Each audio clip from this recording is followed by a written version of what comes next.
Guys, welcome back to my YouTube channel. അപ്പോൾ ഇന്ന് ഞങ്ങൾ എല്ലാവരും കൂടെ ഒരു ചെറിയൊരു ട്രിപ്പ് പോവാണ് കേട്ടോ. സമയം ഇപ്പം രാവിലെ 5:45 അപ്പം ചെറിയൊരു ട്രിപ്പാണ് കേട്ടോ, വയനാട്ടിലേക്ക്. വിവേകനും ഞാനും പിന്നെ വിവേകൻ്റെ കസിനും വൈഫും അങ്ങനെയാണ് പോകുന്നത്. കുറേ നാളായിട്ട് ഞാനും ആതിരയൊക്കെ ഒരുമിച്ച് പോകണമെന്ന് പ്ലാൻ ചെയ്തുകൊണ്ടിരിക്കുന്നുണ്ടായിരുന്നു. പക്ഷേ ഇതുവരെ അങ്ങനെ ഒരു വലിയൊരു ട്രിപ്പ് ഒരുമിച്ച് പോകാനായിട്ട് പറ്റിയിട്ടില്ല. അപ്പോൾ ചെറുതാണെങ്കിലും ഈ ഒരു ട്രിപ്പ് ഒരുമിച്ച് പോകാൻ വേണ്ടിയിട്ട് ഇപ്പോഴാണ് ഒരവസരം കിട്ടിയിട്ടുള്ളത്. പുലർച്ചെ ഞാൻ എനിക്കൂസിനെ വിളിച്ച് ഉണർത്തിയിട്ടൊന്നും ഉണ്ടായിരുന്നില്ല. അവൻ ഉറങ്ങി അതേപോലെ തന്നെ എടുത്ത് കൊണ്ടുവന്നു. അപ്പോൾ കാറിൽ കയറിയപ്പോഴത്തേക്കും ആളാണെന്ന് നിക്കൂ ഇത് എങ്ങോട്ട് നോക്കേ, അങ്ങോട്ട് ഇതാ കൊണ്ടോക്ക്. ആളാണെന്ന് ഇപ്പൊ ആണെങ്കിൽ ഉറങ്ങുന്നില്ല, ആ സീറ്റിലിരിക്കുന്ന കേട്ടോ പറയുന്നത്. എന്തായാലും ബാക്കി വിശേഷങ്ങൾ അവിടെ എത്തിയിട്ടാണ്. അപ്പോൾ ഇപ്പൊ പോകുന്ന വഴിയിൽ നമ്മള് വിവേടിനെയും മാതിരനെയും കൂടെ കൂട്ടണം. നന്ദിയിലാണ് അവിടെ ഉള്ളത് കേട്ടോ, അവിടെ വീട്ടിലാണല്ലോ. അപ്പം അവിടെ പോയിട്ട് അവരെയും കൂടെ കൂട്ടിയിട്ട് വേണം പോകാനായിട്ട്. ഇപ്പം ഞങ്ങള് അവിടെ ഇപ്പം കുറച്ച് 10 മിനിറ്റ് കൊണ്ടൊക്കെ എന്തായാലും അവിടെ എത്തും. എന്നിട്ട് അവരെ കൂടെ കൂട്ടിയിട്ട് വേണം അങ്ങോട്ടേക്ക് പോകാനായിട്ട്. അപ്പോൾ നമ്മൾ വരുന്ന വഴിയിൽ ബ്രേക്ക്ഫാസ്റ്റൊക്കെ കഴിച്ചു. ഇപ്പോൾ നമ്മൾ എന്നൂരിലേക്ക് വന്നിരിക്കുകയാണ് കേട്ടോ, എന്നൂരിലേക്ക്. അപ്പോൾ ഇവിടെ വണ്ടി പാർക്ക് ചെയ്തിട്ട് നടക്കാനുണ്ടോ? 9 മണി മുതൽ അവിടെ 9 മണി മുതലാണ് ഇവിടെ സ്റ്റാർട്ടിങ്. അതാണ് ആൾക്കാരൊക്കെ വരുന്നത്.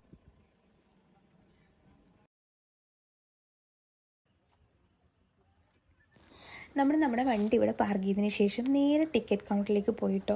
സോ ഇവിടുന്ന് വീണ്ടും ഒരു 2 കിലോമീറ്ററോളം യാത്ര ചെയ്തിട്ട് വേണം നമ്മുടെ കറക്റ്റ് സ്പോട്ടിലേക്ക് എത്താനായിട്ട്.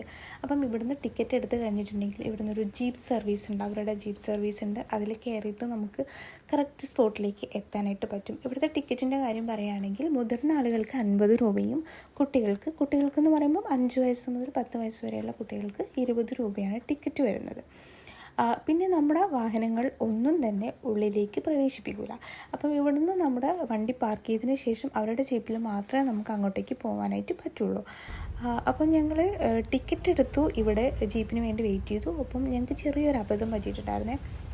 എന്താണെന്ന് വെച്ചിട്ടുണ്ടെങ്കിൽ ടിക്കറ്റ് മാത്രം എടുത്താൽ മതി എന്നാണ് ഞങ്ങൾ കരുതിയിട്ടുണ്ടായിരുന്നത്. പക്ഷേ ഈ ടിക്കറ്റ് മാത്രം മതിയായിരുന്നില്ല, നമുക്ക് ജീപ്പിന് വേണ്ടിയിട്ട് ഒരു എക്സ്ട്രാ ടോക്കൺ കൂടി എടുക്കണം. അപ്പോൾ ടോക്കൻ്റെ ബേസിലാണ് നമ്മൾ ഏത് ജീപ്പിൽ കയറാൻ പറ്റും എന്നൊക്കെ തീരുമാനിക്കുക. ആ ഒരു ടോക്കൺ നമ്പർ ബേസ് ചെയ്തിട്ടാണ്.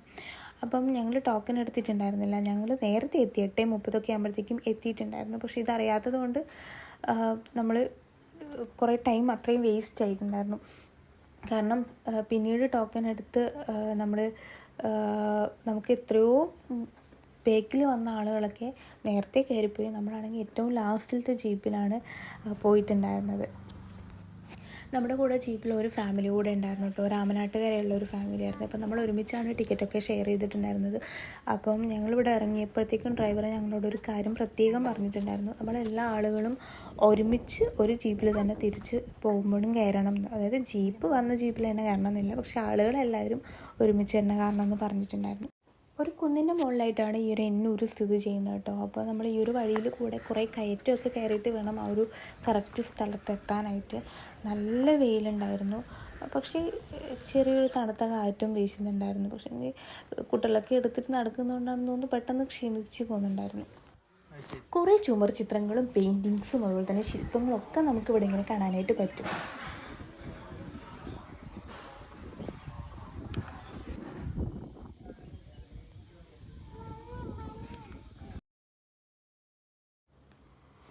ഇവിടെ നമ്മുടെ എന്നൂരിൻ്റെ ഒരുപാട് ആൾക്കാരുടെ സ്റ്റാറ്റസിലൊക്കെ എന്നൂർ കണ്ടപ്പോഴത്തേക്കും എന്താണ് ഇവിടെ ശരിക്കും എന്നറിയാൻ വേണ്ടിയിട്ട് എനിക്ക് ഭയങ്കര ആകാംക്ഷയായിരുന്നു കേട്ടോ. അപ്പോൾ ഇത്ര നാളും ഞാൻ കരുതിയിട്ടുണ്ടായിരുന്നത് എന്താണെന്ന് വെച്ചിട്ടുണ്ടെങ്കിൽ ട്രൈബ്സൊക്കെ താമസിക്കുന്ന അവരുടേതായിട്ടുള്ള ഒരു ഗ്രാമമാണ് ഇവിടെ എന്നാണ്. പക്ഷെ ഇവിടെ പോയപ്പോഴാണ് കറക്റ്റ് എന്താണെന്ന് മനസ്സിലാക്കാനായിട്ട് പറ്റിയത്.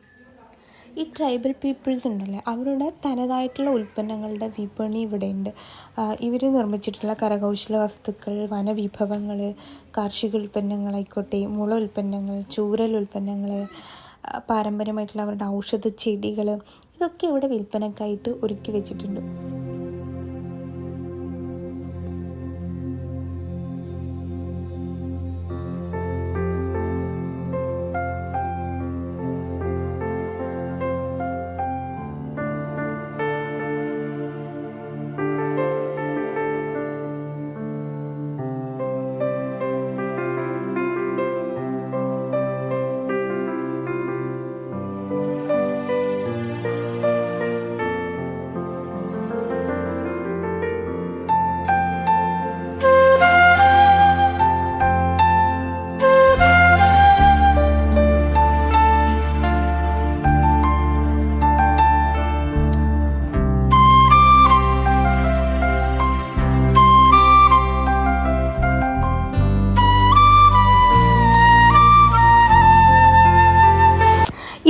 Tribal market. ഞാൻ നേരത്തെ പറഞ്ഞിട്ടുള്ള ട്രൈബ്സിൻ്റെ തനതായിട്ടുള്ള ഉൽപ്പന്നങ്ങളും അവരുടെ വനവിഭവങ്ങളും ഒക്കെ വിൽക്കാനുള്ള ഒരു സ്ഥലം എന്ന് പറയുന്നത്. അപ്പോൾ നമുക്ക് ഇവിടുന്ന് നമുക്ക് വേണമെങ്കിൽ കാശ് കൊടുത്താൽ അത് മേടിക്കാനായിട്ട് പറ്റും.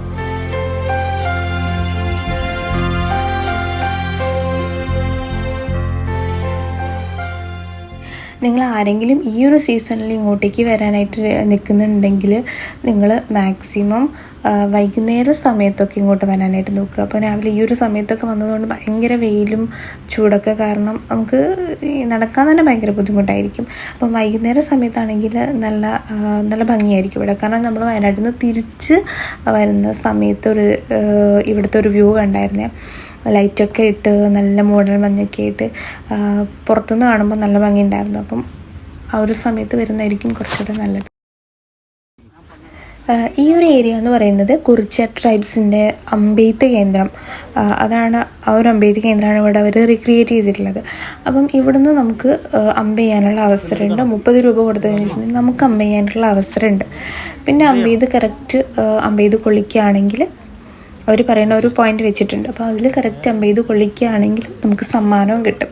അപ്പോൾ നമ്മൾ ജസ്റ്റ് കുറേ ആളുകൾക്ക് അമ്പ് ചെയ്യുന്നുണ്ടായിരുന്നു. അതൊക്കെ ജസ്റ്റ് നോക്കി നിന്നു. പക്ഷെ നമ്മളാരും ഉന്നില്ല എന്നറിയുന്നത് കൊണ്ട് തന്നെ ഞങ്ങളാരും തന്നെ അത് ട്രൈ ചെയ്യാൻ പോയിട്ടില്ല.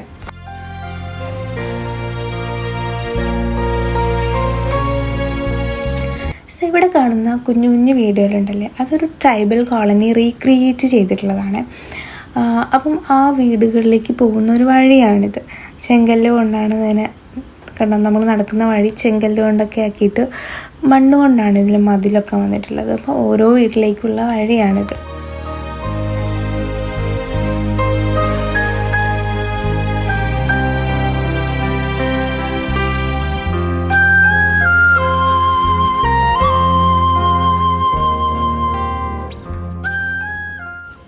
ഈ വീടുകളൊക്കെ പ്രത്യേകത എന്താണെന്ന് വെച്ചിട്ടുണ്ടെങ്കിൽ ഈ ഓരോ വീടുകളും പുല്ലുകൊണ്ട് മേഞ്ഞിട്ടുള്ള വീടാണ്. വ്യത്യസ്ത വലിപ്പത്തിലുള്ള വീടുകളുണ്ട് കേട്ടോ. ഒരു ബെഡ്റൂം, അതായത് ഒരു റൂമുള്ള വീടുണ്ട്, അതുപോലെ തന്നെ ഡബിൾ റൂമുകളുള്ള വീടുണ്ട്.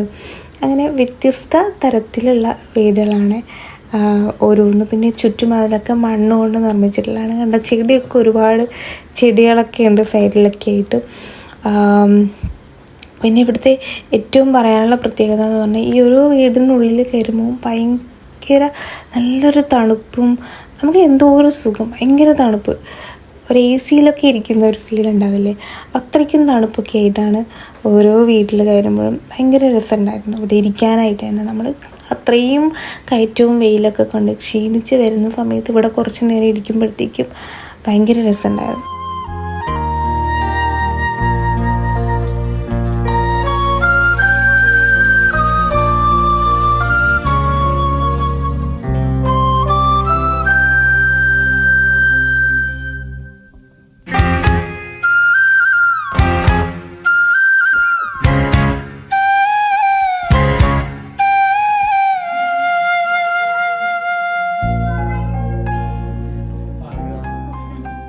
ഈ ഒരു വീടിനുള്ളിൽ കയറിയപ്പോഴത്തേക്ക് നമുക്ക് ഒരുപാട് കാര്യങ്ങൾ അവിടെ കാണാനുണ്ടായിരുന്നേ.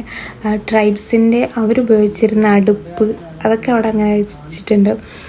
പിന്നെ അതുപോലെ തന്നെ വിറകൊക്കെ സൂക്ഷിച്ച് വെച്ചിട്ട്, പിന്നെ ഇവിടെ രണ്ടുപേരും ഇരുന്നിട്ട് അവരുടേതായിട്ടുള്ള ഉൽപ്പന്നങ്ങൾ എന്തൊക്കെ ഉണ്ടാക്കുന്നുണ്ട്. പിന്നെ ഈ ഒരു സംഭവം എന്താണെന്ന് മനസ്സിലായിട്ടുണ്ടായിരുന്നില്ല. അത് ചോദിച്ചപ്പോൾ അവർ പറഞ്ഞത് തണുപ്പുള്ള സമയത്ത് തീ കായാൻ വേണ്ടിയിട്ട് ചെയ്ത് വെച്ചതാണ്. അങ്ങനെ പിന്നെ ഒറ്റലും തലക്കുട അങ്ങനെയുള്ള കുറേ കാര്യങ്ങൾ. ഇതുണ്ട്, തൊട്ടിലാണ് കേട്ടോ, കുഞ്ഞുങ്ങളൊക്കെ കിടത്തുന്ന തൊട്ടിൽ. അവർ തന്നെ ഇങ്ങനെ മടഞ്ഞിട്ടുള്ള തൊട്ടിലാണ്. അപ്പം അതൊക്കെ ഇവിടെ ഇങ്ങനെ വെച്ചിട്ടുണ്ട്. ശരിക്കും അവരുടെ ട്രൈബ്സിൻ്റെ വീട് കറക്റ്റായിട്ട് അവർ ഇവിടെ റീക്രിയേറ്റ് ചെയ്തിട്ടുണ്ട്. ശരിക്കും പറഞ്ഞാൽ ട്രൈബ്സിൻ്റെ ട്രഡീഷൻസ് ആയിക്കോട്ടെ, അല്ലെങ്കിൽ അവരുടെ ലൈഫ് സ്റ്റൈൽ ആയിക്കോട്ടെ, അതിനെക്കുറിച്ചൊക്കെ പഠിക്കാനുള്ള ഒരു അവസരം, അല്ലെങ്കിൽ നമുക്ക് മനസ്സിലാക്കാനുള്ള ഒരു അവസരം ഇവിടുന്ന് കിട്ടുന്നുണ്ട്. ഈ ട്രൈബൽ പീപ്പിൾ അവർ നിർമ്മിച്ചിട്ടുള്ള കരകൗശല വസ്തുക്കളുടെയും അതുപോലെ തന്നെ സ്പൈസസിൻ്റെയും ഒക്കെ സ്റ്റാളുകൾ ഇവിടെ ഉണ്ടെന്ന് ഞാൻ നേരത്തെ പറഞ്ഞിട്ടുണ്ടല്ലോ. അപ്പം ഇതിൽ നിന്ന് ശരിക്കും അവർക്ക് സ്ഥിരമായിട്ടുള്ളൊരു വരുമാനം കിട്ടുന്നുണ്ട്. അപ്പോൾ സാമ്പത്തികമായിട്ടാണെങ്കിലും അവർക്കൊരു പ്രൊട്ടക്ഷൻ കിട്ടുന്ന ഒരു പദ്ധതിയാണ് ഈ നെന്നൂര് എന്നാണ് എനിക്കിവിടെ വന്നപ്പോഴത്തേക്കും മനസ്സിലാക്കാനായിട്ട് പറ്റിയിട്ടുള്ളത്. ഇപ്പം ഇവിടുത്തെ വിശേഷങ്ങൾ ഇത്ര മാത്രമേ ഉള്ളൂ. അപ്പോൾ ഇനി നമ്മൾ വയനാട്ടിൽ തന്നെ വേറൊരു സ്ഥലത്ത് പോകുന്നുണ്ട്. അപ്പം അവിടുത്തെ കാര്യങ്ങളും കാഴ്ചകളും ഒക്കെ നമ്മൾ വേറൊരു വീഡിയോ ആയിട്ട് സെപ്പറേറ്റ് വീഡിയോ ആയിട്ട് ചെയ്യുന്നതായിരിക്കും. അപ്പം നമ്മൾ ഇവിടെ നിന്ന് തിരിച്ചു പോവുകയാണ്.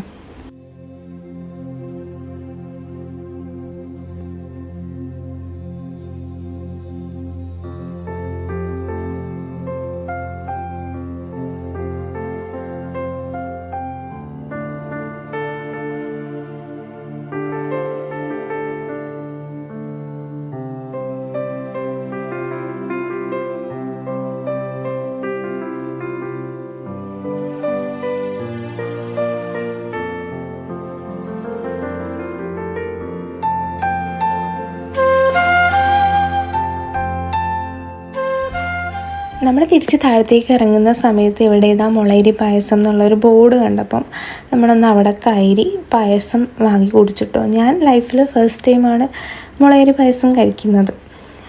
എനിക്കിതിൻ്റെ ടേസ്റ്റ് ഭയങ്കരമായിട്ട് അങ്ങ് ഇഷ്ടപ്പെട്ടിട്ടൊന്നുമില്ല, എങ്കിലും ഓക്കെ, കുഴപ്പമില്ല, അത്രേ എനിക്ക് തോന്നിയിട്ടുള്ളൂ.